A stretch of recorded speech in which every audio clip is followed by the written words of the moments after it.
What are some horrifying history facts or events that most people don't know about? Please like and subscribe to support this channel.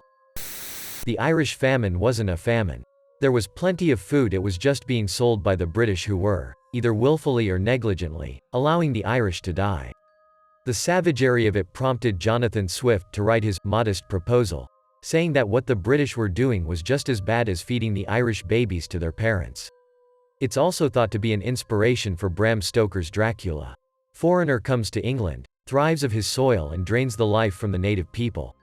The population of Ireland still hasn't recovered, and it's thought of by a lot of people as a genocide. NSFW in 2009. Vince Lee was found not criminally responsible due to mental illness for the death of Tim McLean, a 22-year-old who was sitting next to him on a bus traveling near Portage la Prairie, Manitoba. McLean had his eyes closed and was listening to music on his headphones when Lee suddenly stood up and started stabbing him. As the bus stopped and horrified passengers fled, Lee carved up McLean's body, ate portions of it, and displayed the victim's head to some passengers outside the bus. Decree 770. Newly communist Romania in the early 70s issued a decree in effort to raise birth rates in the country. This decree outlawed abortion and contraception except for women above 40, mothers who had already bore 5 children. Cases of rape, incest, pregnancies where the mother's life could be threatened. Birth control were also severely restricted. Women were required to undergo monthly visits by gynecologists, and any signs of a pregnancy were monitored closely by the secret police. This of course led to a huge baby boom, easily doubling the birth rates of the country. Wealthy people easily avoided the decree by bribing doctors for abortions or the such. Poorer families, however, could not bear the economic pressure and eventually succumbed, and many numbers were surrendered to orphanages. The living conditions of the orphanages were horrible. Many lacked heat and electricity, and sexual exploitation of children wasn't uncommon. Medical conditions weren't an exemption. Many children had contracted HIV due to dirty or unsterilized equipment. Abuse, malnutrition, disease and death from starvation ran amok. Kids whom were deemed unsuitable or unproductive for orphanages were given off to labor markets. The documentary, Children of the Decree, shed some light on this horrible atrocity committed by the communist regime. As an Irishman, maybe it's not totally unknown, but I think the actual reality of what happened during the British occupation seems to be unknown to most people outside Ireland, even in Britain. It was 800 years. Most shockingly, the famine is just sort of known as some sort of act of God that plagued the entire country. The reality of what happened, that the famine only applied to certain members of society, and why it happened just all seemed to be swept under the rug. Calling it a famine is quite disingenuous. To this day, people still make jokes about Irish people and their love for potatoes. There's a reason.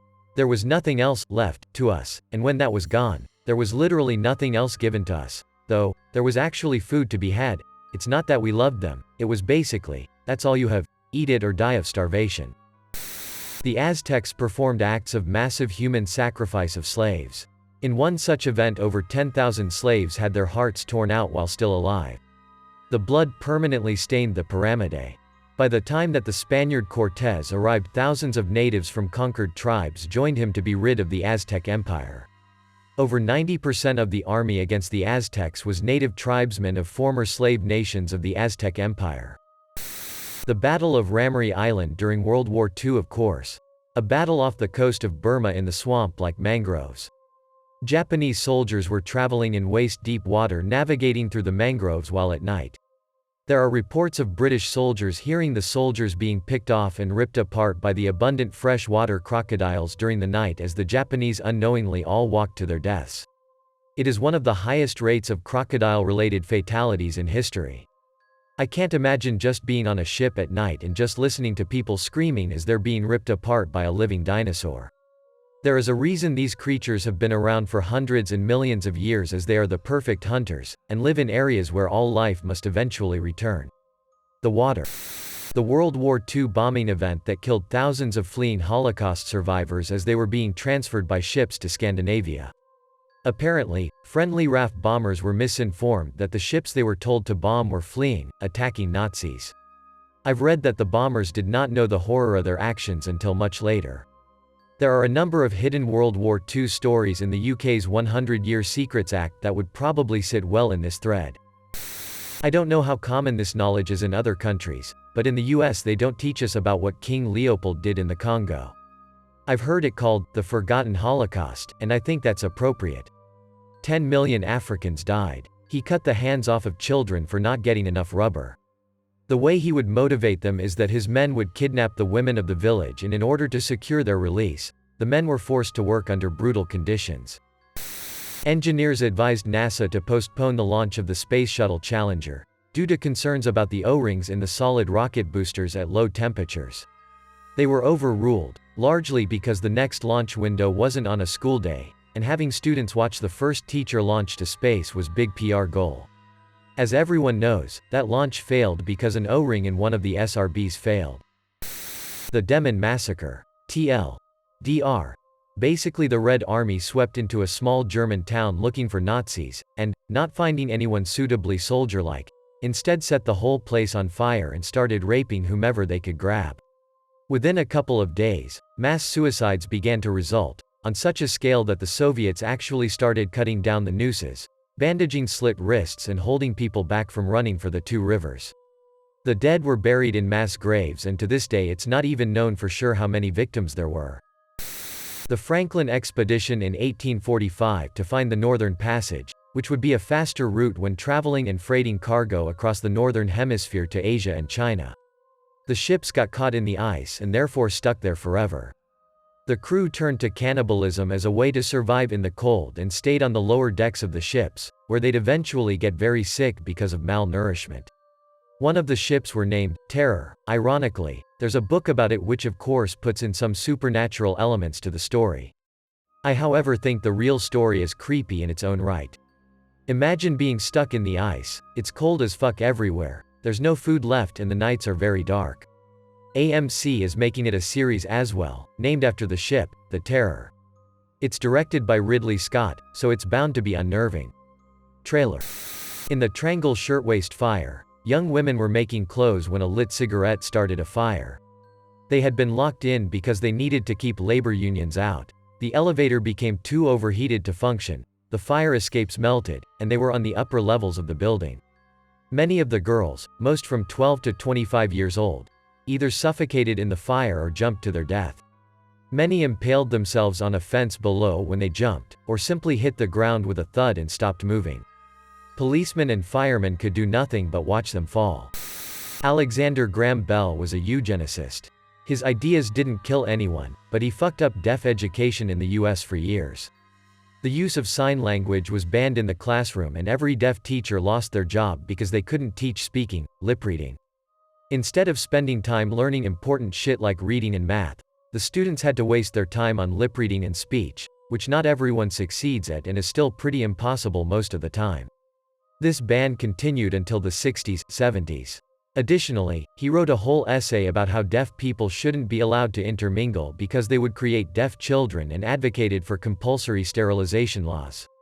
To this day, the organization that bears his name, Ag Bell Foundation, actively works to stigmatize ASL and make false claims to parents that their deaf babies will never succeed if they never learn to speak. Except if the babies can't hear the language input, they will not learn language during the critical period, and lo and behold, language deprivation is a massive problem amongst deaf children of hearing parents. He's taught as the inventor of the telephone and not much else, unless you take an ASL class or happen to stumble upon the fact. The 60s Scoop. Many people have read about the residential school system in Canada, which is brutal on its own. But learning about the 60s Scoop, where Indigenous children were forcibly removed from their homes and given up for adoption, was quite horrifying, seeing as how it happened in the 1960s. There is no mention of this in any social studies class. It seems Canadian kids are not taught about this. Mexican here. You will never be taught in our history books about the MacLeod-Ocampo Treaty. Mexico was in the middle of a civil war, and the government of Benito Juárez signed a treaty in which they basically sold in perpetuity the right of passage through Mexico to the U.S. for both commerce and troops, in exchange for $4 million to finance the fight against the conservative faction in the Reform War. It also gave the U.S. the right to all benefits derived from that passage and trade, the right to military intervention in case of any threat to passage, and banned Mexico from creating similar treaties with any other country. It wasn't ratified by the U.S. government because they were afraid that it would favor Confederate states. This was shortly before the American Civil War. So, Juárez was almost selling our sovereignty to the U.S., in exchange of financing his side on that Civil War.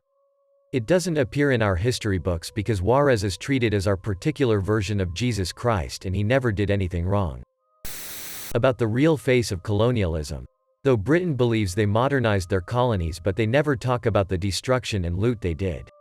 In 1943, some 3 million brown-skinned subjects of the British rule died in the Bengal famine, one of history's worst.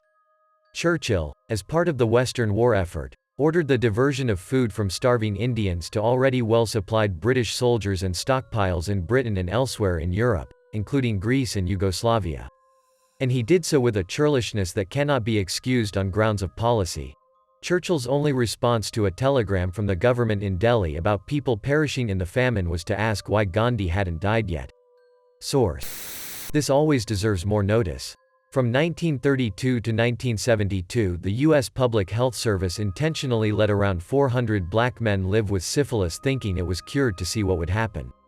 This is known as the Tuskegee syphilis experiment.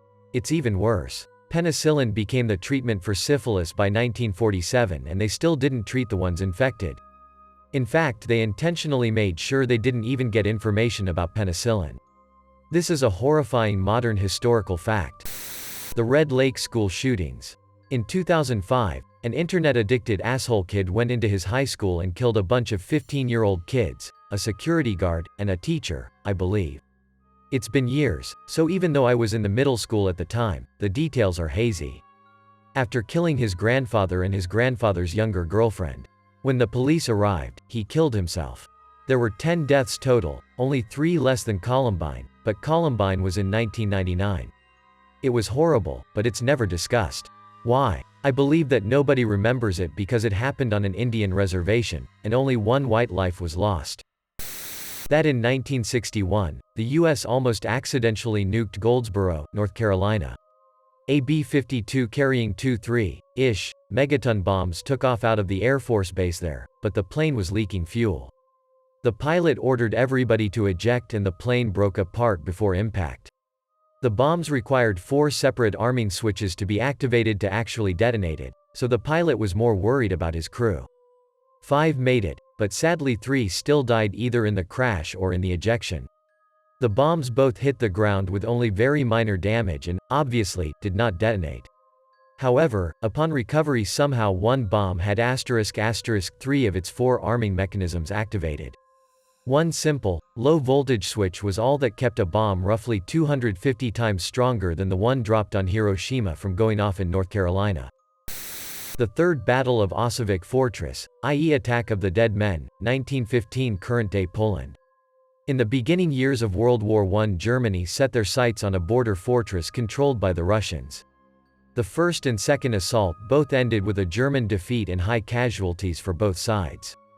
The Germans really wanted this thing though, so when the German Field Marshal von Hindenburg was appointed he ordered one more assault. To take the fort he decided that they needed to use a relatively new weapon, poison gas. Artillery began to strike, and when the wind was just right poison filled the air around the Russian defenders. Keep in mind, this was before effective gas masks were made and all the defenders had in that field were damp clothes. The 7,000 German attackers, believing the enemy to be dead, advanced and when they reached the first line of defense found approximately 100 Russian soldiers covered in bloody rags, coughing up bits of lung, and full of chemical burns led a bayonet charge against the Germans. The sight was so horrifying that the Germans began to trample over each other in retreat, even tripping over their own barbed wire defenses. Imagine how horrifying that must have been. A large green cloud of death forms over the field, the tree leaves turn yellow and the grass shrivels into a black mess. The copper artillery pieces of the Russian army turns green as the gas touches it. People start dying left and right, and when Germans start to advance the Russians raise up like zombies and begin to fight back. The Native American boarding school movement, popularized by the slogan, "Kill the Indian, save the man," meant that thousands of native children were rounded up, taken to boarding schools, had their hair and clothes changed, and were forced to speak only in English. Many people don't know that these kidnappings continued through the 1940s. My grandmother and her sisters were picked up on the school wagon in 1939 when they playing outside, while their mom was gone. For weeks, she didn't know what happened to them or where they had gone. They had been taken to a boarding school. When one of my grandmother's sisters was caught speaking Cherokee at the boarding school, she was locked in the dark basement, where they stored a skeleton used for anatomy lessons, overnight. She's still terrified of the dark almost 80 years later. The Suffragists' Night of Terror, November 15, 1917, where 33 women fighting for the right to vote were picked up from in front of the White House and put in prison. They suffered beatings, being forced to stand, hang all night with their hands tied above their heads, being thrown around and smashed into iron furniture, and humiliation at the hands of guards. One woman was knocked out after having her head bounced off an iron bench, and her cellmate became so distraught, under the impression the unconscious woman was dead, that she suffered a heart attack. She was denied medical care until the next morning. These women were picked up off the street and thrown in jails where they were abused with no access to counsel. All because they dared ask Woodrow Wilson to allow them to vote. Have you ever heard developing countries being ranked by happiness index instead of GDP? Because some people argue happiness is a more important indicator than economic values? If you have heard of the happiness index rating, then you would be aware that Bhutan is the most happy country in the world. Turns out it is easy to become the most happy country in the world when you commit genocide, killing all the unhappy ethnic minorities that you persecute, which Bhutan did during the 1980s. Well, I'm hoping that most of you here are aware of this, but I have been surprisingly shocked at how few people around me seem to have known this. But the influenza pandemic of 1918 that killed more people than World War I was absolutely terrifying. Children used to sing, "I knew a little bird. Her name was Enza. I opened up the window, and influenza." The flu started in Kansas when some military soldiers were burning pig manure in a field. The flu then spread and killed 50 to 100 million people worldwide. More Americans were killed from this virus than Americans were killed in every single war in the 1900s combined. It all happened in a 5-month window. La Congiura dei Pazzi, basically the de Pazzi family really hated the de Medici family due to the power of the latter over Florence. We're talking 1478 here, to the point where they plotted an assassination against them and killed Giuliano de' Medici, but only injured his brother Lorenzo. Oh, boy, did he get revenge. The people of Florence killed some of the members, but after that he eliminated and imprisoned everyone involved in the plotting and also did the same to the remaining members of the de' Pazzi family. Bernardo Bandini was able to escape by going to Constantinople, and even then, Lorenzo was able to have him captured and executed.